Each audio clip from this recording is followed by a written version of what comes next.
For our next problem, we'll graph an equation in the rectangular coordinate system, and then we'll state the domain in the range. So in this case, we're just given f of x is equal to 4. Remember, f of x is the function notation for writing y.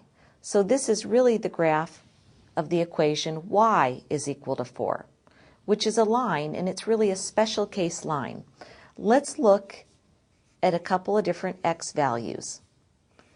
If we let x equal, say, 0 or 1 or 2, well, our equation says that the y value is always going to equal 4. So if x is 0, the y value is 4. If x is 1, the y value is 4.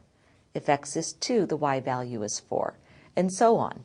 So if we plot these points, 0, 4, 1, 4, 2, 4, we can see a pattern that we're going to have a horizontal line going through these points where the y value is always equal to 4. So this is the graph of f of x is equal to 4. In general, f of x is equal to any constant is always going to be a horizontal line going through the y-axis at whatever that constant value is. Now let's talk about the domain and the range of this function.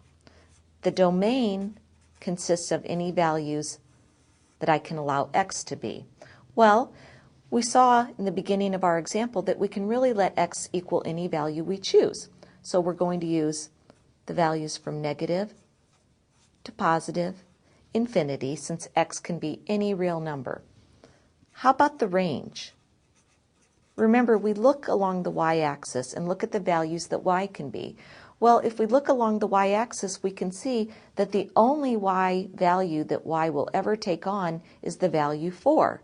So the range, we can simply say, is that y is equal to 4.